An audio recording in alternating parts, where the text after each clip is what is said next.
लोकसभा चुनाव को लेकर सभी राजनीतिक दलों ने अपनी तैयारियां शुरू कर दी है। लोकसभा का चुनाव लगभग अप्रैल 2024 के आसपास होने की संभावना है। अगर हम बात करें उत्तर प्रदेश की, तो उत्तर प्रदेश में लोकसभा की कुल 80 सीटें हैं, यानी 80 सीटें काफ़ी महत्वपूर्ण है यूपी की, और यूपी से होकर ही प्रधानमंत्री के पद तक का रास्ता जाता है, ऐसा हमेशा से माना जाता रहा है। उत्तर प्रदेश की चुनावी रण में यानी कि लोकसभा चुनाव 2024 में अपनी जीत का पताका फहराने के लिए सभी राजनीतिक दलों ने अपनी ताकत लगा दी है। देखिए, उत्तर प्रदेश में इस समय राम मंदिर का माहौल है, हिंदुत्व का माहौल है। ऐसे में भारतीय जनता पार्टी राम मंदिर के मुद्दे को और हिंदुत्व के मुद्दे को साथ ही साथ उत्तर प्रदेश के विकास के मुद्दे को लेकर आगे बढ़ रही है। वहीं अगर अन्य विपक्षी दलों की बात करें तो यहाँ पर मुख्य विपक्षी दल है समाजवादी पार्टी। समाजवादी पार्टी, राष्ट्रीय लोकदल और कांग्रेस के एक साथ मिलकर लड़ने की संभावना है, जिसमें से सपा और रालोद का गठबंधन लगभग तय हो चुका है। कांग्रेस से सीटों की बंटवारा अभी फाइनल नहीं हुआ है, ये भी जल्द ही फाइनल होने की संभावना है। देखिए, हम एनडीए गठबंधन की बात करें तो एनडीए में प्रमुख दल है भारतीय जनता पार्टी, जो वर्तमान में उत्तर प्रदेश का सत्ताधारी दल है। बीजेपी के साथ भी कुछ छोटे दल जुड़े हुए हैं, जिसमें ओम प्रकाश राजभर की पार्टी सुहेल देव, भारतीय समाज पार्टी है, वहीं अपना दल जो अनुप्रिया पटेल जिसका नेतृत्व करती हैं, वहीं संजय निषाद की पार्टी है निषाद पार्टी।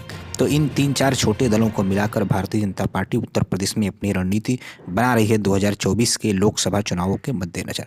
देखिए, यहाँ पे छोटे दलों को साथ लेना इसलिए ज़रूरी है कि उत्तर प्रदेश में अन्य राज्यों की तरह ही जातीय समीकरणों को भी साधना काफ़ी आवश्यक हो जाता है।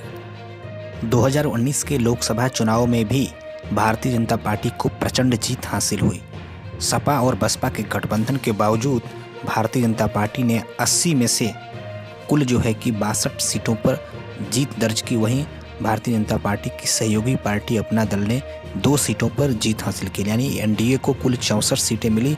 और वोट की बात करें तो 51.19% वोट बीजेपी और उसके सहयोगी को मिलाकर मिला था। तो इस तरीके से बीजेपी ने 2019 में भी ज़बरदस्त परफॉर्मेंस उत्तर प्रदेश के लोकसभा चुनाव में किया। सपा और बसपा गठबंधन से भी कोई भी असर नहीं पड़ा। यहाँ पे देखिए, ऑनलाइन ओपिनियन पोल में हमने एक सवाल लिया था कि प्रधानमंत्री के रूप में आपकी पहली पसंद कौन है। यहाँ नरेंद्र मोदी को 42% लोगों ने पसंद किया है, वहीं राहुल गांधी को 28% लोगों ने पसंद किया है, अखिलेश यादव को 24% लोगों ने पसंद किया है, वहीं मायावती को 6% लोगों ने वोट किया है। यानी ऑनलाइन ओपिनियन पोल में भी नरेंद्र मोदी सबसे आगे दिखाई पड़ रहे हैं। 42% लोगों की पहली पसंद प्रधानमंत्री के रूप में प्रधानमंत्री नरेंद्र मोदी हैं। हमारा अगला सवाल था, उत्तर प्रदेश में भारतीय जनता पार्टी से कौन सी पार्टी मुकाबला कर सकती है। देखिए, इसमें समाजवादी पार्टी को सबसे ज़्यादा लोगों ने वोट किया, यानी सपा जो है कि भारतीय जनता पार्टी से मुकाबला कर सकती है। वहीं बसपा और कांग्रेस को बहुत ही कम लोगों ने वोट किया, यानी ज़्यादातर लोगों का मानना है कि 1-to-1 फाइट होने की संभावना है 2024 के लोकसभा चुनाव में, जिसमें समाजवादी पार्टी और भारतीय जनता पार्टी के बीच ही मुकाबला होगा। और अगर कुछ सीटों पर बीजेपी को टक्कर दे सकती है तो वह केवल समाजवादी पार्टी, बाकी अन्य पार्टियां टक्कर देने की स्थिति में नहीं है, क्योंकि भारतीय जनता पार्टी इस समय यूपी में काफ़ी मजबूत स्थिति में दिखाई पड़ रही है। उत्तर प्रदेश को हम 4 हिस्सों में बांट कर देख सकते हैं, जिसमें से पश्चिमी उत्तर प्रदेश, अवध, बुंदेलखंड और पूर्वांचल का इलाका है। पूर्वांचल में लोकसभा की सबसे ज़्यादा सीटें हैं। तो देखिए, यहाँ पर पश्चिमी यूपी की अगर बात करें तो पश्चिमी यूपी में भारतीय जनता पार्टी को काफ़ी ज़्यादा सीटें मिलने की उम्मीदें हैं, और साथ ही साथ यहाँ पर कुछ सीटें जो हैं कि समाजवादी पार्टी और राष्ट्रीय लोकदल गठबंधन के खाते में ही जा सकती है। यानी लगभग 1-2 सीटों पर बीजेपी को यहाँ पे मुश्किल होने वाली है, बाकी सीटें पश्चिमी यूपी में बीजेपी आसानी से निकाल सकती है। वहीं अगर अवध क्षेत्र की बात करें तो अवध क्षेत्र में भारतीय जनता पार्टी भी यहाँ पे मजबूत है। 1-2 सीटें हैं जिस पर कांग्रेस टक्कर दे सकती है और समाजवादी पार्टी गठबंधन उनको टक्कर दे सकता है। वहीं बुंदेलखंड के इलाके में आए तो बुंदेलखंड में भी भारतीय जनता पार्टी काफ़ी मजबूत स्थिति में दिखाई पड़ रही है।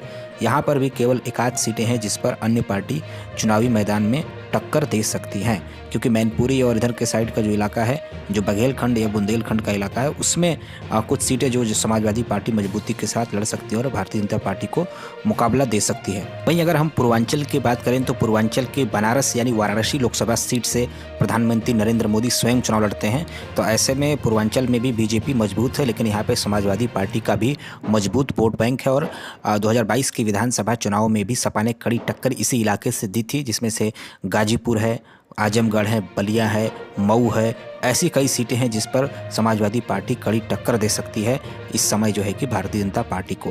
तो इस तरीके से जो एनालिसिस निकल के आ रहा है, इस एनालिसिस में किसको कितनी सीटें मिल सकती हैं अभी उत्तर प्रदेश का जो चुनावी समीकरण है, जो गणित बन रहा है, उसके अनुसार अगर हम लोकसभा की बात करें तो लोकसभा में भारतीय जनता पार्टी और उसका एनडीए गठबंधन मजबूत है यूपी के अंदर। अगर बीजेपी की बात करें तो बीजेपी को 54 से 56 सीटों पर जीत मिल सकती है आसानी से। वहीं उसके सहयोगी दल अपना दल जो अनुप्रिया पटेल की पार्टी है, उसको 1 से 2 सीटों पर जीत मिल सकती है और संभावना है कि 2 लोकसभा सीटों पर अपना दल फिर से चुनाव जो है कि एनडीए गठबंधन में लड़ सकता है। हम बात करें समाजवादी पार्टी के और राष्ट्रीय लोकदल के यहाँ पे, तो समाजवादी पार्टी के खाते में 14 से 16 लोकसभा सीटें जा सकती हैं, यानी 14 से 16 सीटों पर सपा मजबूत है और जीत सकती है। जो 2022 के विधानसभा चुनाव के नतीजे आए हैं, अगर उसके आधार पर एनालिसिस करें तो 14 से 16 लोकसभा सीटों पर जीत हासिल कर सकती है समाजवादी पार्टी। वहीं राष्ट्रीय लोकदल की बात करें तो राष्ट्रीय लोकदल और समाजवादी पार्टी का गठबंधन लगभग फाइनल हो चुका है। तो यहाँ पे राष्ट्रीय लोकदल 1 से 0 सीट, जी हाँ 0 से 1 सीट जीत सकती है। वहीं अगर हम बहुजन समाज पार्टी की बात करें तो बहुजन समाज पार्टी के खाते में भी 0 से 1 सीट जाने की संभावना है, क्योंकि बहुजन समाज पार्टी वर्तमान में किसी भी दल से गठबंधन करके चुनाव नहीं लड़ रहा है। वहीं कांग्रेस की बात करें तो कांग्रेस का अभी किसी से सीट फाइनल नहीं हो पाया है सपा से। तो ऐसे स्थिति में कांग्रेस पार्टी अगर अकेले लड़ती है तो 1 से 2 सीटें जीत सकती है।